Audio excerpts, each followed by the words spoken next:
မင်္ဂလာပါဗျာဒီနေ့ကတော့ကျွန်တော်အမန်းနှံဟင်းလေးလှုပ်ဆောင်မှာဖြစ်ပါတယ်ခင်ဗျာအဝေးရောက်ညီကိုများအတွက်ဒီနီလန်အတိုင်းလေးပဲလိုက်ပြီးတော့ချက်စားကြည့်ကြပါအရင်မိုက်ပါတယ်ကျွန်တော်ကတော့အမဲသားလေးကိုအနေတော့တုံးပြီးတော့ကြတော့စနွင်းရယ်ပြီးရင်အရသာကတော့ဒါထုံးစံတိုင်းပဲပေါ့နော်စားဟင်းချုံမုတ်ကြက်သားမုတ်အပြားလေးအနှဲငယ်ပြီးရင်မဆလာပေါ့နော်ကျွန်တော်တော့မဆလာလေးနဲ့တေချာလေးထည့်ပြီးတော့ရတာတခြားလေးနှဲ့ပြီးတော့ခဏ9မိနစ်လောက်နှက်ထားပါတယ်ခင်ဗျာ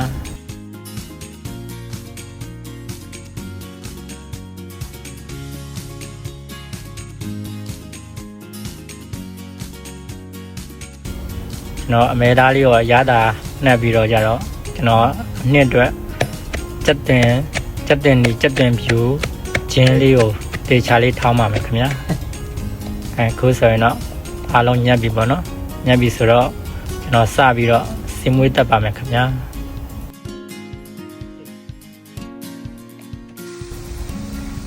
စီလဲပူလာပြီဆိုတော့ဆန္ဒထောင်းထားတဲ့အနှစ်လေးကိုထည့်လိုက်ပါမယ်ခင်ဗျာ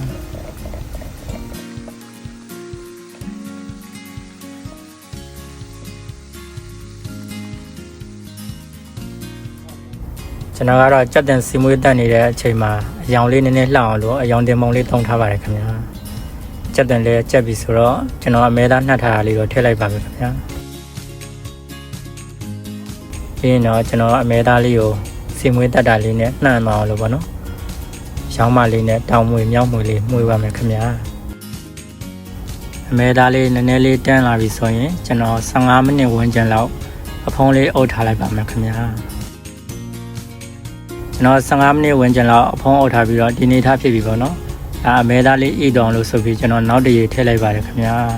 ။ကဲနောက်တရေထည့်ပြီးတော့15မိနစ်ဝန်းကျင်လောက်ထပ်ပြီးအောက်ထားလိုက်ပါမယ်ခင်ဗျာ။ခုဆိုရင်တော့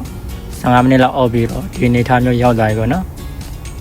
ဒီနေထားမျိုးရောက်သွားရင်တော့ဒါအီလာစားကြည့်ပေါ့နော်။စားကြည့်ပြီးပြီဆိုရင်တော့လောင်းဝကိုစားလို့ကောင်းတဲ့အမဲနဲ့လေးရပါပြီ။ကျွန်တော်ကတော့အနံလေးမွေးဖို့အတွက်မဆလာလေးထပ်ပြီးတော့ထည့်ထားရပေါ့နော်။မဆလာလေးထည့်ပြီးတော့ကျွန်တော်ရောင်းမလေးနဲ့နည်းနည်းလေးနှံ့အောင်မှုေးပြီးရနဲ့နည်းနည်းလေးမှုေးပြီးဆိုတာနဲ့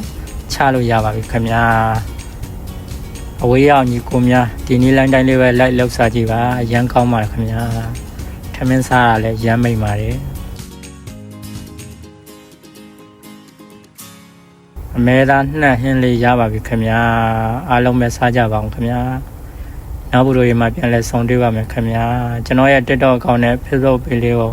follow မလုပ်ရလေးဆိုလဲ follow လေးလုပ်ပေးခဲ့ဖို့တောင်းဆိုချင်ပါတယ်ခင်ဗျာအားလုံးပဲဘိုင်ပါ